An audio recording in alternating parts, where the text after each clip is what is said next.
বাংলা শেষ হয়ে যাবে এ কথা বলছেন পীরজাদারা।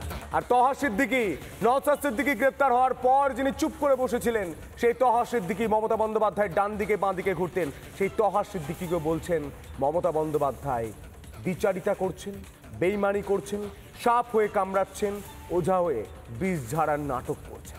কি বলছেন শুনব। তৃণমূল হিন্দু মুসলমানকে রাজনীতি করবে, এটা তো মেনে নেওয়া যায় না। তাহলে কি বাংলার সাধারণ মুসলমানদের তৃণমূল কংগ্রেস ভুল বোঝাচ্ছে? বাংলার সাধারণ মানুষের মধ্যে একটাই এখন জিজ্ঞাসা চিহ্ন, ইনি কি, ওনাকে মানে ব্যাখ্যা করতে হবে। বাংলার মানুষ বলছে টিএমসিটা কি বিজেপির বি টিম, টিএমসির বিজেপির বি টিম, এটা বাংলার মানুষের জিজ্ঞাসা চিহ্ন রয়ে যাচ্ছে। আজকে বাংলার মানুষ বিশ্বাস করবেন না, মর্মাহত।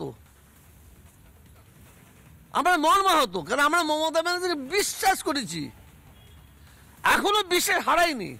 বিশ্বাস করেছি, এখনো হারাইনি। কিন্তু সেই বিশ্বাসটা ধরে রাখার দায়িত্ব তো ওনার দায়িত্ব।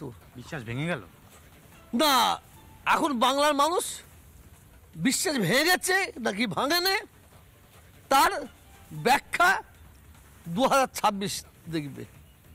এখনো বাকি আছে, এখনো ভোটের বাকি আছে, এখনো সময় বাকি আছে। অর্থাৎ সরাসরি থ্রেট দিচ্ছেন পীরজাদারা। তারা বলছেন যদি আপনি আমাদের সঙ্গে না থাকেন তাহলে 2026-এ আপনাকে বুঝে নিতে হবে। 2026 আপনার জন্য শেষ নির্বাচন, এই কথাও ধারে ধারে বুঝিয়ে দিচ্ছেন তারা। রাজনৈতিক ব্যক্তিত্ব শঙ্কর ঘোষ, বিজেপির বিধায়ক, তিনি ঠিক কি বলছেন শুনব।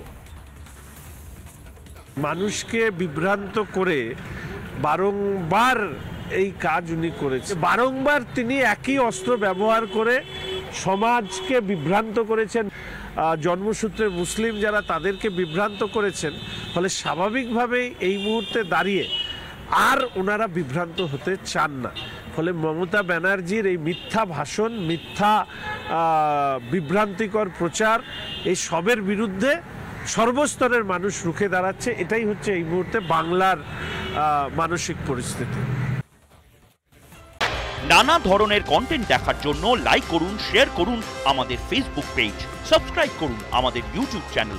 পাশাপাশি অন্যান্য ব্রেকিং নিউজের জন্য অবশ্যই চোখ রাখুন রিপাবলিক বাংলায়।